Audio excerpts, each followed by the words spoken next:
It's a good one, Rich. It's a good one. It is, isn't it?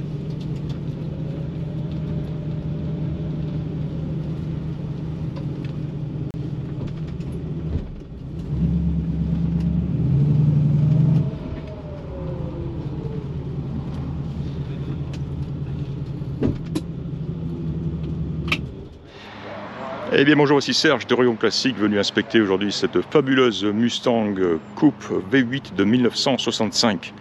Une Mustang rare dans cette combinaison de couleurs, appelée, c'est un code P je crois, code couleur P, ce qui correspond à la couleur Prairie Bronze.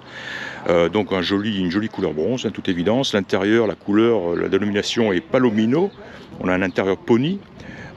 Communément appelé, hein. En fait c'est la version dite Deluxe, et c'est confirmé sur la data plate présente sur la porte, ici même, hein, puisqu'on a en élément body 65B, qui correspond donc à la version Deluxe et non standard de l'intérieur de la voiture. C'est pour ça qu'on y trouve les panneaux de porte intérieurs Deluxe avec la poignée revolver évidemment. La sellerie pony comme on dit, hein, jolie, très très jolie, et bien sûr tout ce qui est wood grain sur le tableau de bord, et enfin ce magnifique volant en bois. Celui-ci est particulièrement en bon état. Voilà en ce qui concerne donc cette fameuse version Deluxe. Et ensuite, comme je le disais, on a la couleur P qui correspond donc à Prairie Bronze, et 69 Trims qui correspond à la sellerie, l'intérieur, la couleur appelée Palomino. On a un numéro VIN, c'est un code C, hein, donc en 289 cubic inch, carburateur 2 corps. et donc le numéro qui correspond au numéro qui est frappé à l'intérieur de l'aile. Donc tout concorde, tout match sur cette voiture. C'est une voiture qui a connu 2 propriétaires seulement. Premier propriétaire, il a acheté neuf donc en Californie, qu'il a vendu à une dame par la suite, qui elle aussi vivait en Californie, dans le nord de la Californie, et qui a récemment, qui est venue récemment habiter en Oregon et emmener sa voiture avec elle. Elle a acheté la voiture en 2002, donc il y a exactement 20 ans de cela. La voiture avait déjà été repeinte lorsqu'elle l'a achetée. Et par contre, elle, ce qu'elle a fait faire par la suite, c'est des travaux d'ordre mécanique, puisque le moteur, la transmission et le pont arrière ont été refaits à des kilomètres différents, hein, à des périodes différentes. Donc c'est pas une voiture qui a été que quelqu'un a dit un jour on va la restaurer du sol au plafond. Non, c'est une voiture simplement qui a été entretenue tout le long, progressivement, tout le long de sa vie, quoi, hein. Voilà, donc cette jolie peinture date donc de, on ne sait pas exactement, mais elle a plus de 20 ans, hein, puisqu'elle a été faite avant 2002. Elle présente très bien, elle a malgré tout quelques petits défauts, on va en parler tout de suite, ça sera fait. Essentiellement ici, sur l'aile avant, le propriétaire précédent ayant transmis l'information suivante, c'est-à-dire qu'en fait ils l'ont amené chez un mécanicien qui, d'une manière ou d'une autre, a occasionné ces dégâts. Et apparemment, bon, ils sont restés là depuis, hein. Qu'est-ce qu'on a là? C'est 3 petites rayures, donc celle-là qui est un petit peu plus profonde. Elles ont été retouchées au pinceau, mais on les voit encore pas mal. Ici aussi, sur le haut de l'aile, on a simplement ce qui correspond à un gros éclat qui a été plus ou moins bien, moins que bien retouché, on le voit ici, hein. Et il y en a d'autres, tout petits, hein. Là, c'est vraiment ce qui a les défauts principaux, on va dire. J'ai noté aussi là des tout petits éclats ici, près de la serrure. Le reste d'ailleurs de la porte était encore très joli, même l'arête ici, hein, qui souvent est affecté quand on ouvre une porte. D'ailleurs c'est le cas un petit peu de l'autre côté, on le verra. Et tout en continuant donc à chercher ces défauts, tiens là je l'avais pas vu, on sent plutôt qu'on le voit, un léger renfoncement ici. Elle a pris un tout petit coup ici, hein, presque rien. Et puis bon, évidemment, alors non, même pas d'ailleurs, j'ai éliminé à l'ongle, non pas ça, là c'est 2 toutes petites rayures très fines, et j'ai éliminé à l'ongle ce que je pensais, qui ressemblait à des rayures, qui en fait étaient du produit, hein, du compound utilisé pour faire briller la voiture. Ici, on a un petit défaut de peinture, petit éclat ici, là, voilà, il faut mettre le nez dessus malgré tout, hein. Et garder à l'esprit qu'on a une peinture donc qui a plus de 20 ans. Voilà, c'est ce que je parlais ici, hein, sur l'arête ici, où souvent on trouve, hein, sur les Mustangs ces petits éclats, petits coups. Donc il y en a là, hein, 1, 2, 3, 4, 5, 6, 7, 8, 9, voilà, sur cette longueur-là. Et finalement, je crois que c'est tout. Oui, j'avais noté aussi, bien sûr, hein, classique, hein, à l'avant du capot, ces petits éclats provoqués par des petits gravillons. Voilà, j'en ai pris des photos, hein. Voilà, hein, en ce qui concerne ces défauts de peinture. Et finalement, je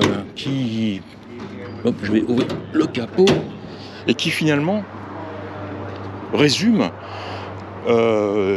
les seuls défauts de cette voiture, hein, parce que à part ça, elle est vraiment phénoménale, hein. Je viens de la conduire, je me suis régalé, j'ai fait une petite vidéo, j'espère qu'elle rendra bien. Je me suis régalé à la conduire, et alors on sent la voiture, et j'insiste là-dessus, on sent la voiture saine et qui a bien vieilli, qui a bien été entretenue, mécaniquement solide. Et c'est clair, hein, ça on le voit tout de suite d'ailleurs, dès qu'on la met en marche, on sent que ça sonne bien, quoi. Alors évidemment, hein, comme je l'ai précisé sur Facebook, elle est équipée et on le verra sur les photos, hein, elle est équipée de Glasspack, hein, une double ligne d'échappement avec Glasspack, et ça lui donne un son fantastique. On l'écoutera tout à l'heure. Vraiment un son rock et sérieux, donc vraiment la force tranquille, hein, comme je dis, hein, c'est super, ça lui va très bien. Elle a un compartiment moteur qui est magnifique, avec là aussi la combinaison de couleurs correcte pour l'époque, hein, c'est-à-dire le doré et le noir, hein, qu'on trouvait sur les modèles 65. Elle est équipée d'usine de la climatisation qui fonctionne. Hein. Il fait très très chaud aujourd'hui en Oregon et je sentais l'air sortir du diffuseur de clim. C'était vraiment des plus agréables. Hein. Paire de klaxons qui fonctionnent, je les ai testés aussi. C'est sain, c'est solide, notamment autour de la batterie, hein, ou une zone où généralement on trouve des problèmes de rouille dus aux projections d'acide. Là non, hein, c'est joli, c'est sain, c'est propre, il n'y a aucun souci. Filtre à air d'origine, carburateur de corps d'origine. La seule modification qui a été faite, hein, c'est la distribution, l'allumage électronique.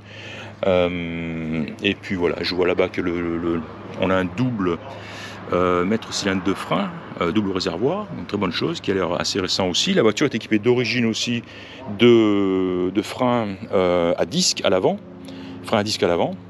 d'usine aussi. Et voilà, pas de direction assistée. Alors on n'en a vraiment pas besoin sur cette voiture, hein. C'est une Mustang, une petite voiture légère. Même en manœuvrant quasi à l'arrêt, il n'y a aucune difficulté. Et alors évidemment, une fois qu'on roule, là, c'est parfait, quoi. Hein. Voilà, joli tout ça. Beau compartiment moteur, c'est sain. Le dessous de capot, etc. Tout est sain, pas de rouille, pas de rouille sur cette voiture, hein, ça c'est clair. Aucune trace de rouille sur cette voiture. J'ai pris beaucoup de photos du dessous, on l'a mis sur le pont. Elle est nette, elle est saine, elle est propre, elle est vraiment exempte de rouille. Le coffre, où souvent aussi on peut constater des problèmes de rouille. Hein. J'ai laissé le tapis un petit peu décollé, enfin déplié, pour le voir. Voilà, vous connaissez cette petite planche ici qui est installée d'origine, d'usine sur toutes les Mustangs première génération, et qui cache simplement le trou qui est derrière, le trou béant, hein, derrière l'aile. Et il apparaît vraiment, quand je vois la qualité du bois, le type de vis, etc., que cette planchette est d'origine. Et comme c'est une planchette c'est pas vraiment du bois, c'est une espèce d'aggloméré, hein, elle disparaît rapidement, elle est rarement en place, sauf si elle était remplacée par de l'aftermarket. Et donc c'est vraiment une bonne indication que c'est une voiture sèche qui n'avait pas été affectée par la rouille. Et voilà, même ce point ici, hein, on en voit un petit peu de rouille ici. Il faut simplement le gratter, nettoyer. Il y en a un tout petit peu, mais ça c'est un bouchon. Ça c'est un point bas ici. Et souvent sous le tapis en plastique, ici en caoutchouc, peut-être avec la condensation ou autre, de l'humidité ou de l'eau tend à rester et à créer de la rouille à cet endroit-là. Souvent le bouchon a disparu, a laissé la place à un gros trou ici béant. Donc quand on voit l'état d'origine de ce longeron et puis de ce petit point bas avec ce bouchon ici, avec à peine un peu de rouille de surface, c'est très bon signe. Hein. Réservoir aussi qui, difficile de dire s'il est d'origine ou pas, mais en tout cas il a pas mal d'années et on le voit, il apparaît en très bonne condition. Même l'arrière, tout ça au niveau des feux, c'est vraiment joli, c'est sain. Ça respire la voiture saine. Le tapis même semble d'origine. Alors il est craquelé évidemment ici dans les angles, hein, mais très possible que ce soit le tapis de coffre d'origine, hein, ce qui est assez sensationnel aussi. Ça ne l'est pas évidemment. Hein, c'est l'aftermarket qui a été qui est vide d'ailleurs. Enfin, vous pourrez y mettre votre pique-nique ou autre. Elle est équipée d'une roue de secours. On la voit ici, probablement sa roue de secours d'origine. Et le cric se trouve là où il devrait être, hein, sous la roue de secours. En dessous, donc voilà, très bonne chose. On a même un petit cache, un petit couvre-roue de secours. Le dessous du coffre aussi est sain, hein, donc est-ce qu'il a été refait, repeint, je vois que ces étiquettes ici, je vois que Sears, de quoi on parle ici, Highway Passenger on Light Truck Tire, ok. Alors difficile d'avoir la date, en 2010, non, stock number, en 80.